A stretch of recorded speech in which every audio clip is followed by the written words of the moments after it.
Hello everyone, बेटा मैं आपको चैप्टर 2 द रेस्पिरेटरी सिस्टम के आगे के क्वेश्चन समझा रही हूँ। देखिए बेटा ध्यान से। क्वेश्चन नंबर 7 है हमारा, what is the role of stomata in plants. पौधों में स्टोमेटा का क्या रोल होता है। देखिए बेटा, plants breathe in and out through this stomata. पौधे स्टोमेटा के ज़रिए सांस को अंदर लेते हैं और बाहर छोड़ते हैं। नेक्स्ट पेज पे आइए बेटा। ये है हमारा question number 9, explain the process of breathing in fish. मछलियाँ किस तरीके से सांस लेती हैं उसके बारे में बताना है। After taking water in mouth, पानी को मुंह में लेने के बाद इट रीचेज द गिल्स।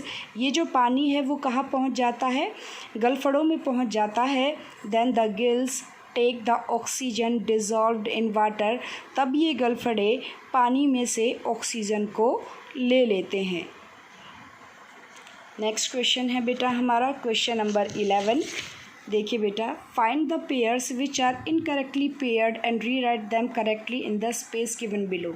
यहाँ पर कुछ पेयर्स दिए हुए हैं, वो हमें गलत दिए हुए हैं, आपको इनको करेक्ट करके नीचे लिखना है। देखिए प्लांट का क्या है बेटा, प्लांट का करेक्ट है स्टोमेटा। फ्रॉग, प्लांट कहाँ से सांस लेते हैं, स्टोमेटा से। फ्रॉग लंग्स और स्किन से। कॉकरोच स्पाइरेकल से, और अर्थवॉर्म लेते हैं स्किन से। नेक्स्ट देखिए बेटा question number 13, differentiate between the process of respiration and photosynthesis. आपको यहाँ पर रेस्पिरेशन और फोटोसिंथेसिस के बीच में इनकी क्या प्रक्रिया होती है, इनके बीच में अंतर बताना है।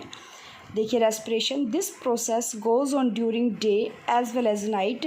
रेस्पिरेशन की जो प्रक्रिया होती है वो दिन में और रात में दोनों समय होती है। Photosynthesis, this process take place only during the day time.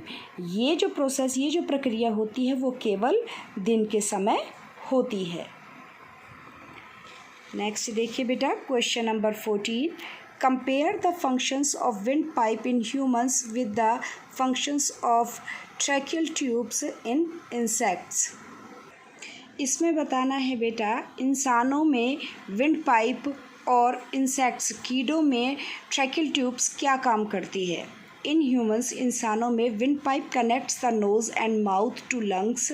जो विंड पाइप होती है, जो हवा की नली होती है, वो हमारी नाक और मुंह को लंग्स से कनेक्ट करती है, जोड़ती है। एंड इन इंसेक्ट्स, और कीड़े मकोड़ों में tracheal tubes distributes the air in their body. जो ट्रैकियल ट्यूब होती है बेटा, वो कीड़ों के शरीर में हवा को डिस्ट्रीब्यूट कर देती है, वितरित कर देती है, फैला देती है। आगे देखिए बेटा क्वेश्चन नंबर 15 है हमारा, after doing heavy work like lifting a heavy weight और running your rate of breathing is increased, can you give reasons for it. इस क्वेश्चन में पूछा गया है बेटा, जब भी हम कोई हैवी वेट उठाते हैं या दौड़ते हैं तो हम ज़ोर ज़ोर से सांस लेना शुरू कर देते हैं। ऐसा क्यों होता है, because our body needs more oxygen to meet the energy requirement. क्योंकि बेटा जब भी हम कोई हैवी वेट उठाते हैं या दौड़ते हैं तो हमारे शरीर को ज़्यादा ऊर्जा की ज़रूरत होती है, और ये ऊर्जा हमें कहाँ से मिलती है, ये ऊर्जा हमें मिलती है ऑक्सीजन से। तो इसलिए हम ज़ोर ज़ोर से सांस लेना शुरू कर देते हैं। नेक्स्ट देखिए बेटा question number 16, one should not sleep under the trees during night, why. हमें कभी भी रात को पेड़ों के नीचे नहीं सोना चाहिए, ऐसा क्यों है। बिकॉज ड्यूरिंग नाइट, क्योंकि रात के समय ट्रीज रिलीज कार्बन डाइऑक्साइड, पेड़ों से कार्बन डाइऑक्साइड गैस निकलती है, and we can suffer from suffocation, और हम इस कार्बन डाइऑक्साइड से घुटन का शिकार हो सकते हैं, या हमें घुटन हो सकती है। नेक्स्ट पेज पर बेटा हमारे MCQ हैं। इन क्वेश्चंस को आपको ध्यान से पढ़ना है, इनको लर्न करना है, और उनको साफ़ और सुंदर हैंड राइटिंग में अपनी बुक में फिल करना है। Thank you, have a nice day.